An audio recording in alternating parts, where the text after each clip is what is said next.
In the running world, there are lots of popular phrases or maxims around which on the face of it sound like really good common sense. And they're often passed down through generations of runners at running clubs or on running forums or on YouTube channels.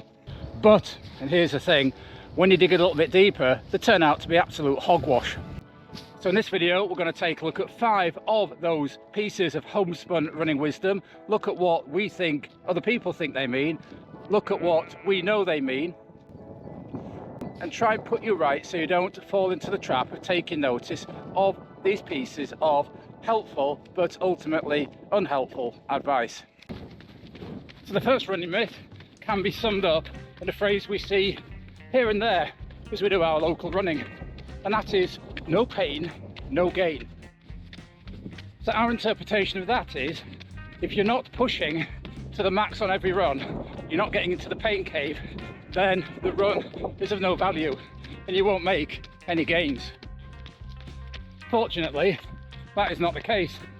Depending on the event you're training for, let's assume you're training for 5k or upwards, 80% of your running should be in the no pain area, what we call zone 1 or zone 2, or comfortable or conversational pace, like I'm running now. Now, if you want to reach your ultimate potential, there will be some pain involved. There will be some VO2 max work, there will be some lactate threshold work that might be long and grueling. So I'm not really sure what this no pain, no gain is all about really. Don't know if it's a bit of false machismo masquerading as common sense or what. So we did a bit of research to find out where the phrase does come from, and it was popularised in the modern era by Jane Fonda on her workouts of the 1980s. Now I remember lots of things from the 1980s, but I must admit Jane Fonda workouts isn't one of them, you'll be amazed to know. But we do have somebody on the channel who remembers doing a Jane Fonda workout in the 80s. Oh dear, the days of the leotard and feeling the burn. Oh yes, I remember those days.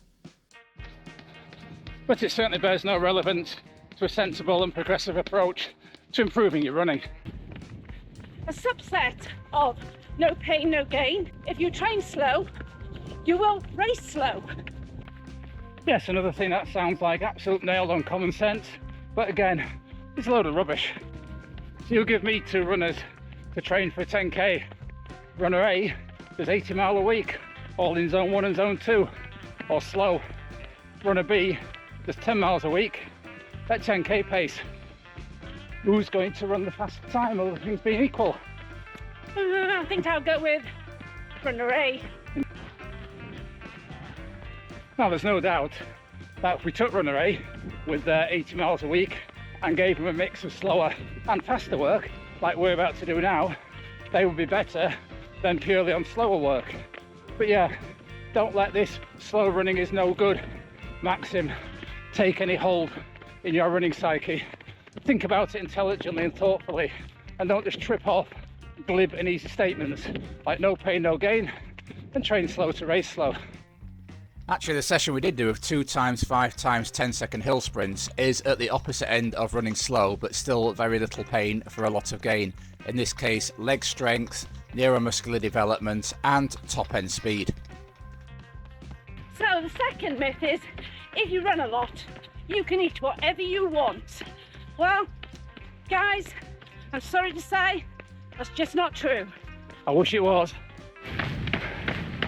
So sure, if you run regular 50 to 60 mile weeks like we do, that's an extra 5 to 6,000 calories, but it needs to be replaced at the right time with the right foods, not just binge eating whatever you want whenever you want. Remember, food isn't a reward.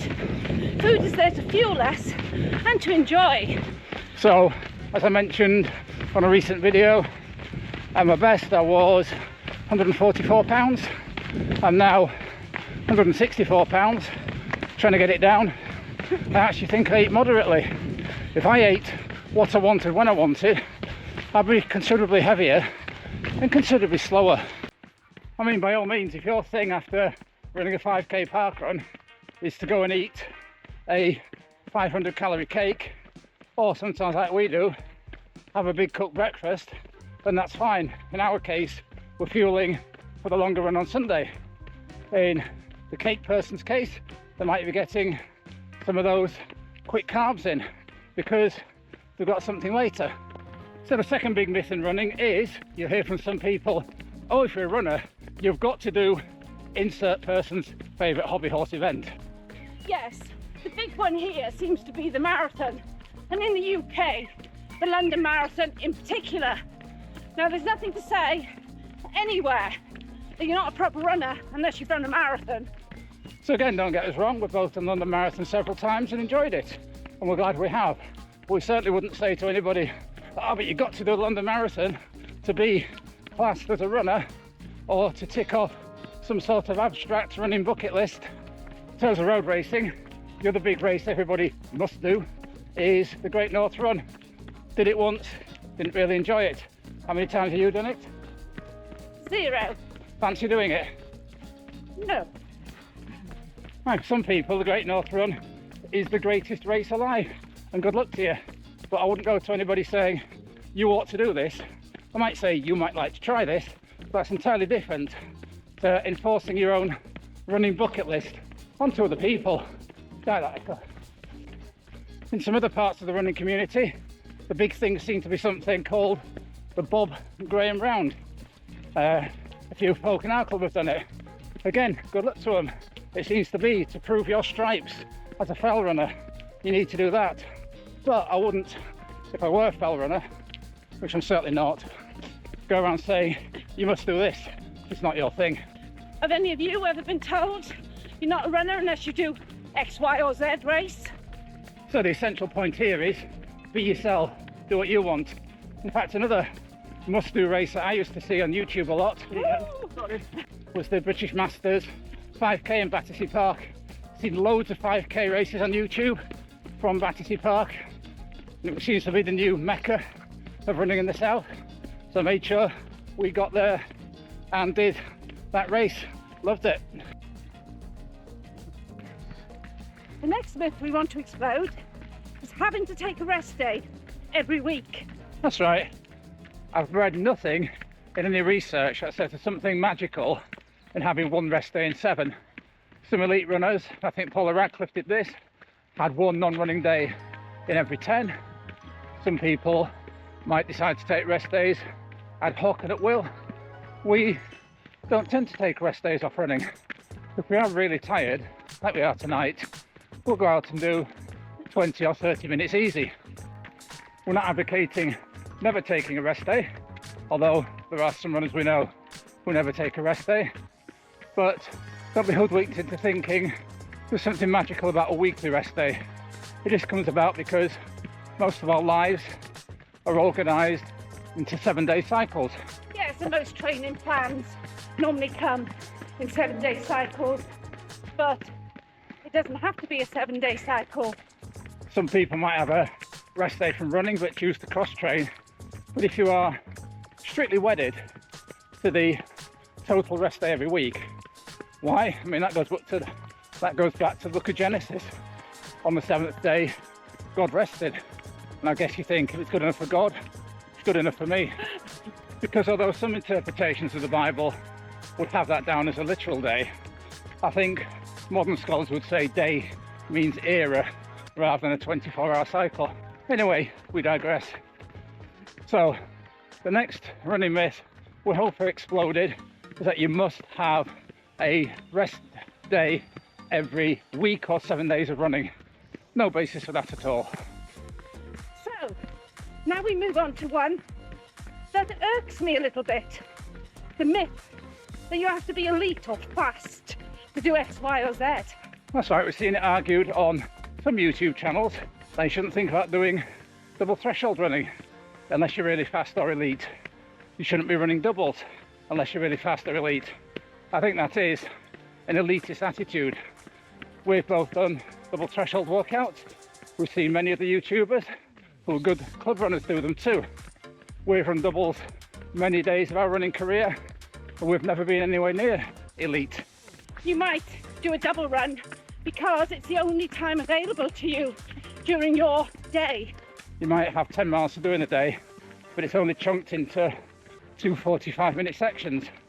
So you grasp the opportunities that come your way.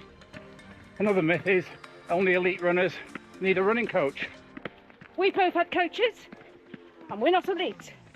We also coach people who are not elite.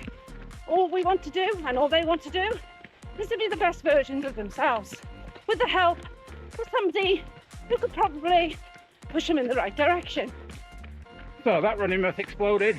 You can only do certain things if you are elite. So well done for watching all the way through to now. And that brings us on to the final myth that we want to explode on this video. And that is, if you are a runner, you must buy all the latest and most expensive kit. Yes, the one thing you will need is a decent pair of running shoes.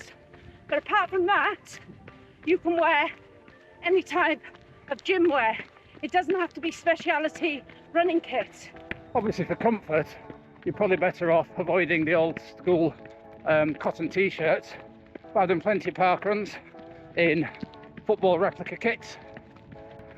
And as for running shoes, you really don't need to be spending more than about £50 for a decent pair. Now, that pair will see you through general running, doing parkruns.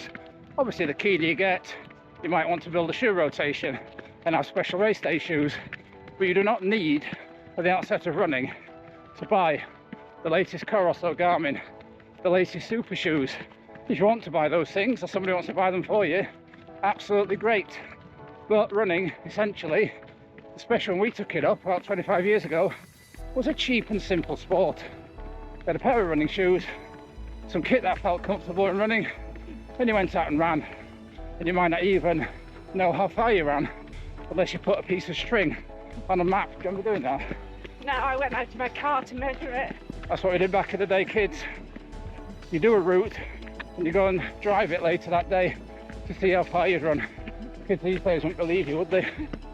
Dawn just said it makes it sound like dinosaurs, but it's not the Jurassic era. But ironically, a lot of those runs of Dawn's were done along the Jurassic coast. See what I did there?